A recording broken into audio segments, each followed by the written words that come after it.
Bikrampurer Bajrajogini Gram. Today, it might look like a quiet corner of Bangladesh, but 1,000 years ago, it was the heartbeat of the Pala Empire.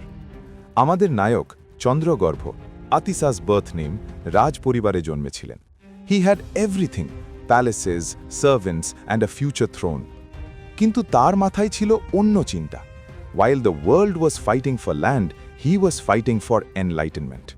তিনি রাজকীয় বিলাসিতা ত্যাগ করে বেরিয়ে পড়লেন জ্ঞানের সন্ধানে. এটাকে কল্পনা করা যেতে পারে অনেকটা prince Siddhartha meets Indiana Jones স্টাইলে. The Harvard of the East, Nalanda ও Vikramshila.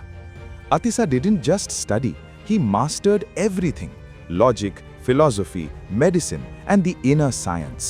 He became the chancellor of Vikramshila University. সেই সময়ে বিক্রমপুর ও তার আশেপাশের অঞ্চল ছিল বিশ্বের জ্ঞানচর্চার কেন্দ্রবিন্দু. The call from the clouds, হিমালয়ের ওপার থেকে. তিব্বতের রাজা বারবার দূত পাঠাচ্ছিলেন. তিব্বতে তখন বৌদ্ধ ধর্ম বিপন্ন, মানুষ কুসংস্কারে ডুবে যাচ্ছে. রাজা তার সেরা পণ্ডিতদের পাঠালেন বিক্রমপুরে, অতীশকে নিয়ে যেতে. We have enough gold to cover your path, they shed.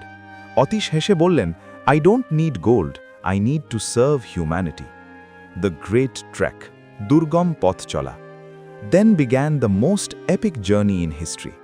60 বছর বয়সে অতীশ দীপঙ্কর বিক্রমপুর থেকে হাঁটা শুরু করলেন, crossing the treacherous mountains of Nepal and the frozen passes of the Himalayas. Think about it. No GPS, no thermal gear, just a walking stick and a mind sharper than a diamond. Legacy in the snow, তিব্বতের সংস্কার. তিব্বতে পৌঁছে তিনি যা করলেন তা এক কথায় miracle.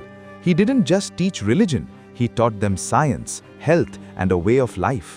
তিব্বতীরা তাকে এতটাই শ্রদ্ধা করত যে আজ 1000 বছর পরেও লাহাসার মন্দিরে বিক্রমপুরের এই সন্তানের মূর্তি পূজা করা হয়.